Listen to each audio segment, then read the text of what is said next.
Todavía es un gusto estar aquí. Muchísimas gracias por la invitación. Maestro, interesantemente yo no estudié en esta universidad, pero yo nací mi casa era como 4 cuadras aquí adelante, entonces pues a lo mejor vale. Yo vivía aquí en la esquina de Mina y Jicotencal. Puedo decir tranquilamente que a mí me trajo al mundo el papá del doctor Zamudio. ¿En serio? ¿Sí? Y a mí me dio clases el doctor Castillo. Lo cual entonces, pues bueno, ya dicho sea de paso, pues a lo mejor entonces puedo pegostear aquí un poquito, ¿no? Además que en su momento creo que ya di una asignatura aquí, entonces pues bueno, vale, ¿no? Vamos a platicar un poquito de esto rápidamente. No se las quiero hacer, no quiero hacer esta plática muy cansada, sino vamos a intentar hacer lo más amena posible y sencilla para que todos la podamos entender. Han hablado ya muchísimo, ustedes se dieron cuenta, el doctor Ávila dio una plática muy buena sobre las guías de Tokio, de cómo entender colecistitis. El doctor Hernández Carballo nos explicó muy bien pasos que debemos de hacer. Y a mí me toca hablar la parte más complicada, por llamarle de alguna forma. La parte más complicada porque, ya va a pasar algo que nadie quiere que pase, ¿no? O que nadie anda buscando que suceda. Entonces, es una complicación seria y compleja, porque involucra muchas cosas, puede involucrar muchos procedimientos, puede ir reintervenciones, procedimientos de radiología intervencionista, en fin. La incidencia, híjole, alguien dijo por ahí menos del 0.5%, la puedes leer, hay tan altas hasta 1.4, dependiendo dónde lo leas, dónde se haga, el tipo de procedimiento. Pero bueno, depende también el criterio utilizado, la población estudiada, o sea, pero ahí está, lo que voy es poco frecuente, pero cuando sucede, pues sucede. Y bueno, tiene complicaciones, como dice aquí, a corto y a largo plazo. Genera estancias hospitalarias prolongadas, intervenciones adicionales, y otra de las cosas que actualmente se está indagando y que cada vez hay más estudios es altera la calidad de vida.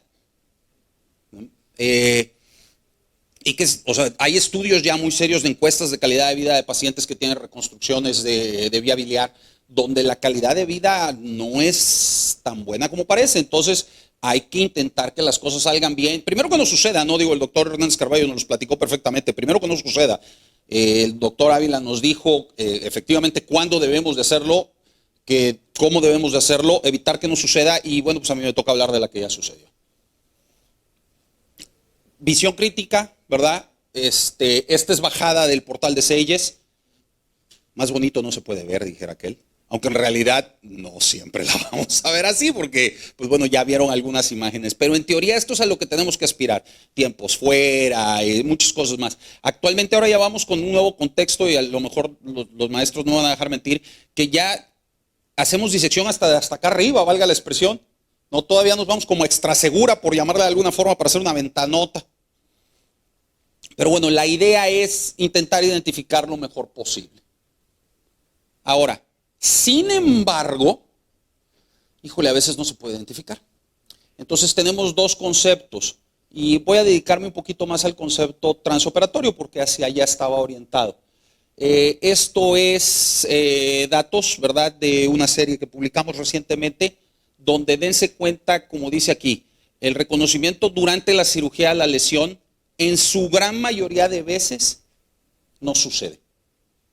Entonces todavía hay que ponerse más listos para que si penosamente puede suceder, pues aumente este azul, ¿no? O sea, haya mayor reconocimiento durante, ¿no? Y también al mismo tiempo hicimos un pequeño contexto de en qué parte, porque también a veces tenemos conversiones, como lo platicó el doctor Hernández Carballo, de laparoscópicas abiertas. Y entonces, ¿dónde sucede? Y entonces, interesantemente, y esto es algo que traigo yo en la cabeza muy recientemente, dense cuenta cómo la gran mayoría de las veces puede suceder durante la parte abierta. Resulta que lo empiezas laparoscópico, por alguna razón alguien se convence de que no es lo adecuado lo que está sucediendo, lo llevas a una conversión, una colecistectomía tradicional, y resulta que ahí es a donde sucede. Entonces es interesante ver esto para darnos cuenta que en qué parte puede suceder. Ahora, si sucede durante el transoperatorio, lo primero que hay que hacer es mantener la calma. Es dificilísimo mantener la calma porque es una sensación de frustración brutal. Yo propiamente no la he vivido tal cual, más que en muy contadas ocasiones, pero sí me doy cuenta de cómo se altera la calma cuando viene la referencia. O sea, cuando sucede esto y que ya sucedió y algunas veces te hablan porque se puso un drenaje y te refieren al paciente o porque el paciente ya viene con una complicación, un biloma, un laparotomizado y un drenaje. Híjole, el que te habla a referirte al paciente verdaderamente está estresado. Entonces, si ya te habló después del problema estresado, imagínense el estrés que sucede durante el transoperatorio. O sea, sientes que te lleva el carajo, básicamente. Entonces, pues bueno, esto es lo más importante, mantener la calma. Y bueno, dice el doctor Ávila que a mí me gustan mucho los dibujitos. Sí, sí es cierto, sí me gustan mucho los dibujitos porque a lo mejor los dibujitos son una muy buena forma de recordar algunas cosas. Yo a lo mejor soy un tipo más visual que otros, o no lo sé.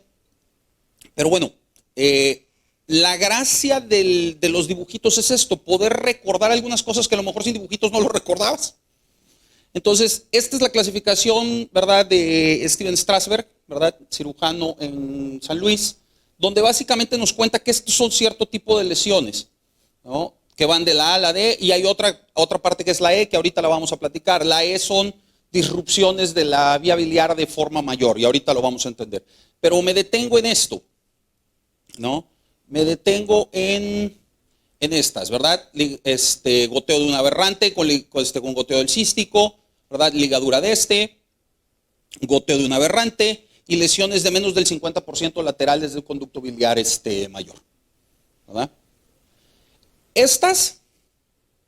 A estas les vamos a dedicar algo. Y entonces, ¿qué hacer durante el transoperatorio? Digo, evidentemente ya lo lesionaste, el doctor nos los platicó con la angiografía transoperatoria, para darnos cuenta de varias cosas. Y lo primero que tenemos que darnos cuenta, que si es un conducto menor a 3 milímetros que drena en segmentos hepáticos únicos, lesiones B y C, donde tienes B y C, donde no me detengo a que el árbol biliar principal está, algunas veces se puede ligar. Puede que el paciente genere un poco de colangitis, puede que se alteren las pruebas de función hepática, mientras el paciente eventualmente no tenga lesión vascular asociada, que luego eso es otro problema. O sea, cuando una colecistectomía se pone difícil, a veces la gente mete pinzazos, a veces mete grapas, a veces puede ligar estructuras arteriales hepáticas, ¿verdad? Mientras eso no suceda y solamente tengamos un conducto menor a 3 milímetros que sea segmentario único y que no altere la vía, con consecuencias sabiendo de que la vía biliar está mantenida, lo podemos ligar. Va a tener un poco de colangitis transitoria y eventualmente va a compensar. Lesiones B y C. Ahora, eventualmente dejar la lesión a mí me cuesta mucho trabajo, a mí me causa risa, porque pues, yo todavía no conozco a alguien que deje una lesión A, ¿no? O sea, todos ligamos un cístico hasta donde yo recuerdo. O sea, en una colecistectomía es virtualmente imposible no ligar un cístico, si la vas a hacer. Entonces, híjole, esta es un poco complicada, pero bueno, B y C. Ahora, tenemos lesiones D, menores un 50%, conductos mayores, ¿verdad? Lesiones D. ¿Qué se nos recomienda? Se nos recomienda reparar la lesión, ferulizar la vía biliar a través de una sonda en T. El orificio de salida de la vía biliar de la sonda en T, dependiendo la localización de la lesión, puede ser a través del orificio donde lo hiciste o en otro orificio aparte. Depende de la distancia, del diámetro de la lesión, de la localización y también al mismo tiempo del mecanismo de lesión. No es lo mismo un mecanismo de diatermia, de electrocoagulación, a un corte exacto. Se dice que se deja una sonda en T. Habría gente que pudiera cuestionar la posibilidad de estenosis postquirúrgica. Efectivamente, esto puede generar un porcentaje de estenosis en algunos casos y en algunas series de hasta un 20%. Sin embargo, también existe un 80% de gente que no genera eso. Entonces, yo creo que a veces si tienes una lesión, volvemos a lo mismo, menos del 50% en un conducto mayor, si la tienes en un conducto hepático abajo, en un conducto coledociano, pues a lo mejor puedes dejar una sonda en T y te vas descansado tranquilamente de que, bueno, hiciste lo que había que hacer, le tienes que platicar al paciente que eventualmente puede suceder, puede tener un 20% de probabilidades de generar una estenosis, pero puede tener un 80% de probabilidades de que no pase absolutamente nada. Entonces yo creo que los números favorecen hacer eso. Y finalmente nos detenemos a estas, que son las complicadas, las lesiones grado E. Es la misma clasificación modificada del doctor Bismuth, ¿verdad? Y tiene que ver con la distancia que existe del conducto biliar. En la 1 hay un conducto común de más de 2 centímetros de diámetro, en uno de menos de 2 centímetros, otro a nivel de la carina, otro con destrucción de la carina y otro con estenosis y un conducto hepático aberrante. Estas son las clasificaciones que van de la E1 hasta la 5. Estas son las complicadas. Estas son las que nadie se quiere encontrar. Estas son, como les decía, si ustedes incluyen dentro de su clasificación la A, la B, la C, la D y la E, pues a lo mejor aumenta hasta el 1 punto y fracción por ciento. Si a lo mejor nada más toman la E, pues a lo mejor la incidencia de lesiones puede disminuir según la serie, pues hasta menos de 1.5%. Todo es, volvemos a lo mismo, dependiendo la clasificación que incluyan, que no incluyan. El problema es este, cuando tienes algo así. Ahora, y aquí es a donde viene la gran decisión. La gran decisión es reparación inmediata, o sea, hacerlo ahí contra no hacerlo ahí. y hacerlo ahí, ¿qué significa? Pues bueno, ya tienes la lesión, ya sucedió, muchas veces le terminas hablando a un compañero, oye, ching, échame una mano, lo que platicaba el doctor Hernández Carballo, y dices, bueno, vamos a repararlo. ¿Se puede reparar o no se puede reparar? Y entonces, bueno, aquí hay diferentes artículos, como dice aquí, que los mejores resultados es cuando la reparación es temprana, mejores cuando la reparación es inmediata, gente muy calificada, mejores resultados con reconstrucción intraoperatoria. Por ahí hay alguien que sugiere un concepto de cirugía itinerante. De hecho, en Inglaterra hay como un 1-800 donde hablas y dices que si te llevaste la vía biliar, viene un individuo y te ayuda a repararla. Yo lo platico y lo he platicado muchas veces, que he dado algunas veces esta discusión. Yo las pocas veces que me han hablado a intentarla reparar ahí mismo, ¿no? Híjole, tengo bien marcado uno que otro caso, que uno que se me estenosó, otro que me generó unas colangitis. O sea, como que entonces a lo mejor ni yo mismo guardo la calma y soy el que supuestamente tiene que llegar a guardarla. Entonces, híjole, esto está complicado. Y luego, cirugía itinerante, pues en este país todavía lo veo un poco más complicado, ¿no? Y luego imagínense en Veracruz, ¿no? Que estás en Poza Rica y son 3 horas y media y lo veo mucho más complejo. Y bueno, pues ahí está, ¿no? O sea, ese es si me ponen no me falles, es un E2. Pues ¿cuánta gente diría, órale, chútatela y vas, ¿no? O sea, de pechito, tejido sano, bla, bla, bla, ya lo disecaste, ya todo bien, ya pusiste tus riendas. Trábate a ver si es cierto, ¿no? Y entonces entra la otra, ok, lo reparo inmediato contra no lo reparo inmediato. Nunca o sea, van a leer de un lado, decir reparo inmediato, y vas a leer otro lado que dice, no lo repares inmediatamente. Para mí el punto clave es este. ¿Tengo la capacidad de poder hacerlo o no? Ese es el punto clave. O sea, si tú, ya sucedió desafortunadamente, ya la reconociste, ya hiciste todos los pasos, ya trajiste el libro, a ver, ábranme la clasificación de Strasberg porque no la recuerdo, o préndale el celular ahora que está de moda, o a la tablet. Ya la ves y dices, chin, tengo una E. Híjole, ¿puedo o no puedo? O sea, puedo hacerlo ahí o lo puedo hacer después, pero el punto principal es, ¿puedo o no puedo? Entonces, aquí dice, ¿no? Por decir, dice que los cirujanos con entrenamiento hepatobiliar tienen mejores resultados que los cirujanos que no tienen entrenamiento en hepatobiliar. Aquí dice que tienen los mismos resultados si los reparan de forma temprana o de forma tardía. ¿Qué significa temprana y qué significa tardía? Menos de 6 semanas, más de 6 semanas, durante la primera semana. Hay muchas formas de catalogarlo, ¿verdad? Entonces, yo no voy a cuestionar si eres un cirujano hepatobiliar o no eres un cirujano hepatobiliar. Para mí la cuestión interesante es, ¿tengo o no tengo la capacidad de poderlo hacer? Y ahí es donde entra el juicio crítico de cada quien a decir, híjole, lo voy a hacer en el entendido de dense cuenta de todos los problemas que pueden pasar, o dense cuenta de que todo va a salir bien. Ahora, ¿cómo puedo determinar si tengo la capacidad o no? Esa es la parte importante.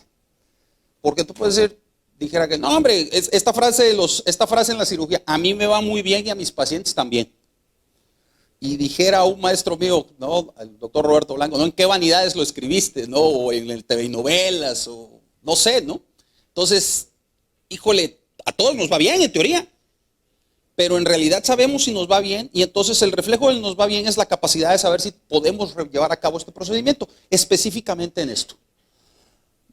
Y entonces, pues bueno, hay varias clasificaciones que se utilizan para determinar cómo le va a estos pacientes clínicamente hablando. Yo me referiría a dos, simple y sencillamente. Una que es muy vieja, la clasificación de Lilimow, del doctor Keith Lilimow, que es uno de los pioneros en reconstrucciones de vías biliares en los 90s, y la de McDonald, que es principalmente la que nos basamos en este trabajo que se publicó recientemente.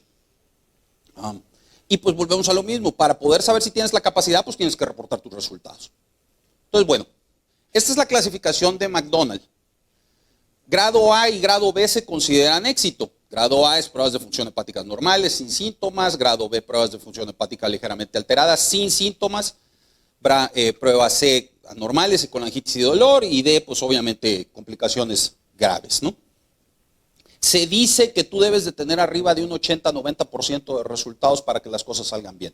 La clasificación de Lilimow incluye la A y la B solas como buena, regular y mala. Esa es la única gran diferencia. Es una clasificación como 10 años más vieja que esta.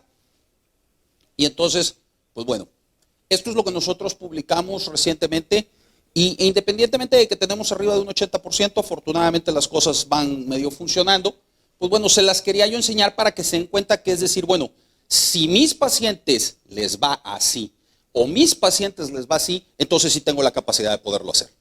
Si no, si mis pacientes tienen este problema y si mis pacientes tienen estos problemas, pues no lo voy a hacer. Perdón. Y eventualmente, para eso nos sirve la recolección de resultados. Yo al día de hoy actualmente además de vender mole los domingos y todo lo que platicó el doctor Zamudio, soy el jefe de la división de investigación en el Seguro Social. Entonces, yo desde hace muchos años recopilo mi información y la recopilo y estoy viendo la forma de cómo darle la vuelta y encontrar a lo mejor alguna que otra cosita. Entonces, pues esa es una de las gracias de recolectar tu información, de poder saber si te va bien, si te va mal, cómo son las cosas. Esa es una forma de cómo clasificarla. Sin embargo, pues como todo en la medicina esto va cambiando y hacia allá quiero terminar ya la plática, actualmente acaba de salir, 2018, dense cuenta, esta es una nueva forma de reportarlo. Esta gente, pues dense cuenta, Cho es un alumno de Strasberg, aquí hay gente de nutrición, aquí está Keith Lilimow, Henry Pitt, ¿verdad? Y Steven Strasberg, o sea, gente muy, muy importante en conocimiento de disrupciones de la vía biliar, que al día de hoy nos han propuesto una nueva forma de decir cómo nos va. ¿Por qué? Porque si ustedes se fijaron en esa radiografía de McDonald, tienes síntomas, hoy puede ser A, pero a lo mejor dentro de 3 meses llegas con unas pruebas hepáticas alteradas y pues ya pasaste a B y a lo mejor dentro de 3 meses tienes otra vez normales y ya pasaste a A. Entonces es como un poco complejo seguirlo. Entonces esta gente decidió, primero que nada, reclasificar estas cosas en grados de severidad. Y bueno, grado 1 es esta, grado 2 son estas, dense cuenta que incluyen la B, la C y la E1, la 2 y la 3. ¿Verdad? Este es grado 1 también, porque esta es la que platicábamos sobre una misma sonda. Y grado 3 son estas, la E4 y la E5. Ellos replantean esta severidad, ¿no? O esta clasificación de Strasberg-Bismuth en base a la severidad de los grados. Y bueno, hace un poco de sentido. ¿Por qué? Porque aquí está completamente perdida la confluencia, aquí tienes que entrarle un conducto aberrante con una estenosis, o sea, aquí tienes que generar una especie de neoconfluencia, en fin, o sea, tiene un poco de sentido esta nueva clasificación. No lo lean, no se preocupen, me costó mucho trabajo traducirla y tampoco, pero se los voy a definir en 2 palabras. Patencia primaria. Patencia primaria implica la capacidad que tú tienes de hacer que tu vía biliar esté permeable sin ningún tubo, sin ningún stent, sin ninguna intervención, sin ningún drenaje, sin ningún nada. Si tú logras hacer eso en 90 días, tienes una cosa que se llama patencia primaria. Y obviamente si tú obtienes la patencia primaria, pues le empiezas a dar seguimiento. Tiene 1 mes de patencia primaria, 2 meses de patencia primaria, y así te la vas llevando, ¿no? Esa es la nueva forma de medirlo. Eventualmente también hay patencia secundaria. ¿Qué significa eso? Que a lo mejor pasaron los 90 días, le tuviste que hacer un stent, lo tuviste que reintervenir, le tuviste que hacer cualquier cosa y obtuviste patencia 3 meses después. Entonces eso es patencia secundaria. Y los grados, pues son obviamente si grado A si obtuviste patencia primaria, grado B si no la obtuviste, grado C si no lo obtuviste y tienes un montón de cosas como colangitis, abscesos, y grado D pues es que la cosa se puso complicada, ¿no? Que ya está cirrótico, que lo tuviste que trasplantar, ¿no? Entonces, patencia y grados, así se define la nueva clasificación.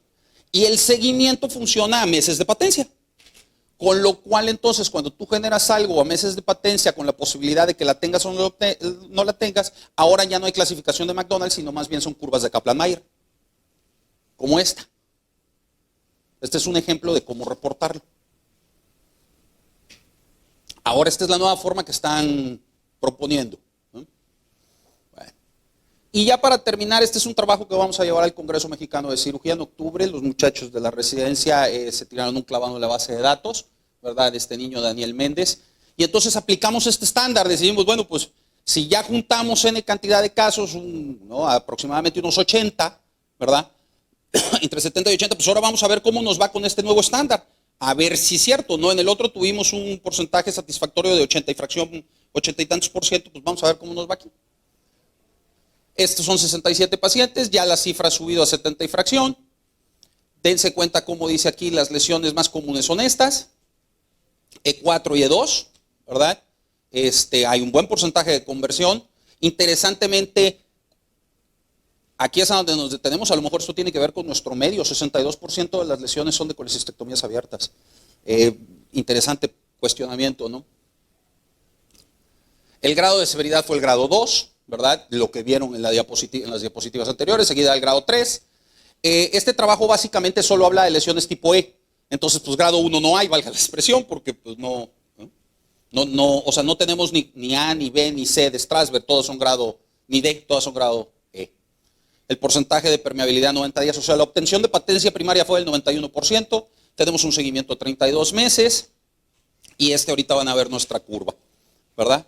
No hubo diferencia significativa en la tasa de permeabilidad de acuerdo a la severidad de la lesión, que esa es otra cosa que la gente cuestiona, que mientras más severa la lesión, mayor posibilidades puede haber de daño crónico, ¿no? O y en este caso de permeabilidad, ¿no? De lograr la famosa patencia primaria. Entonces, yo creo que hay otros factores, eso yo creo que va a ser tema de otro trabajo, a lo mejor ya después de presentar esto nos volvemos a tirar un clavado en factores que pueden influenciar la patencia ¿no? O la permeabilidad de la vía biliar en el largo plazo. Esto es lo que tenemos nosotros, al 12 meses llegamos arriba del 90%, como lo vemos aquí. Tenemos un buen bajón aquí a 48 meses, dense cuenta, hace 50-60%. No es tan alejado de lo que se presenta en otros lados, y lo platicábamos en algunos foros. Al día de hoy, con estas nuevas curvas, pues, el éxito baja. ¿Y por qué baja? Porque pues ahora lo seguimos a mayor tiempo, porque ahora es como seguir un cáncer, valga la expresión. O sea, hay que aguantarlos.